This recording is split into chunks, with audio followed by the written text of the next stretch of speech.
एक महत्वपूर्ण भाग है। हम सभी अपनी अलमारी में गंदे कपड़ों के बजाय साफ सुथरे ढंग से रखे हुए ही कपड़े पसंद करेंगे।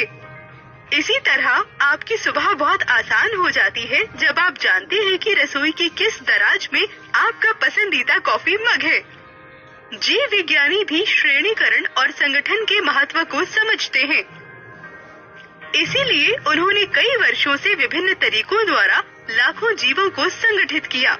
आइए जानें कि जीवों का वर्गीकरण क्यों महत्वपूर्ण है और किस तंत्र का हम वर्तमान में उपयोग कर रहे हैं। इस टॉपिक में हम 5 जगत वर्गीकरण के बारे में जानेंगे।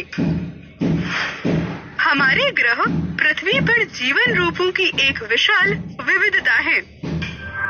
सजीवों को अध्ययन की सुविधा और जीवों के विभिन्न समूहों के बीच अंतर संबंध को समझने के लिए विभिन्न समूहों में विसंयोजित किया गया है। यह विसंयोजन कुछ सिद्धांतों और मतों के आधार पर बनाया गया है।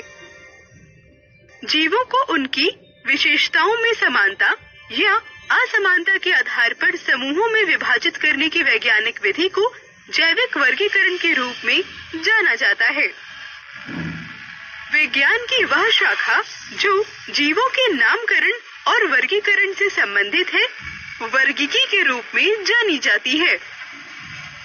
वर्गीकरण के विभिन्न तंत्रों में सबसे व्यापक रूप से स्वीकृत 5 जगत वर्गीकरण हैं। सजीव वस्तुओं को व्यापक रूप से पादप जगत और जंतु जगत में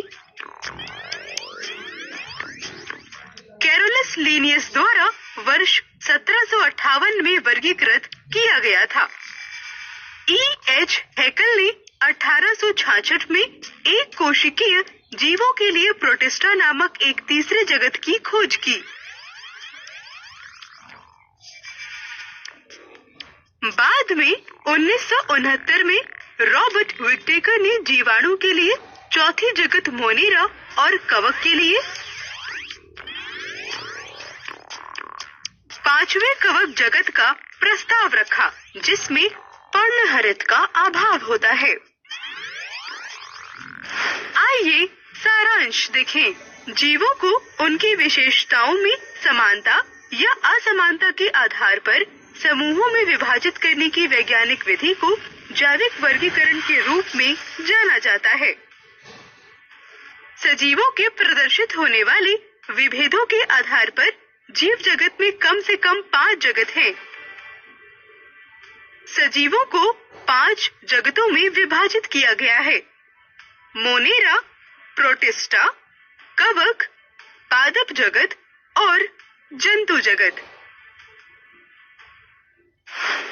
हमने अभी देखा कि जैविक वर्गीकरण जीवों के अध्ययन और विसंयोजन के लिए बहुत महत्वपूर्ण है। अन्य वीडियो में वर्गीकरण की कला के बारे में और अधिक जानें। Keep imbibing. We